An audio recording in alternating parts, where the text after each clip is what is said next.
ای کاش 2 نفر بودم، یکی میمون پیش مامانم، یکی میرفت پی زندگیش، یکی هی نگاه مامانم میکرد، یکی هی پول در میآورد تا آرش دست مامانم اطلاع میکرد.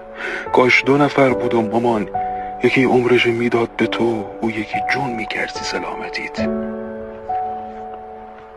یه روز یه نفر ازم پرسید تا حالا تنهایی کافه رفتی؟ من تنهایی کافه رفتم، رستوران رفتم، کنسرت رفتم، سینما رفتم، حتی بیمارستانم رفتم. من تنهایی زندگی کردم. آره. حالا که یه روز بد داشتی میخوای راحت جا بزنی؟ تو عاشق این بازی. عشق همیشه به استعداد چربیده. تو تمام استعدادهای دنیا رو داری ولی عشقش هم داری. این بازی شده کل فکر و ذکرت. باید قبولش کنی. حریف تو زمین فقط خودتی. وقتی قدم توی این زمین میذاری باید با خودت بگی من بهترین بازیکن زمینم. لبرانم بازیکنه مهم نیست. حالا که یه روز بد داشتی میخوای راحت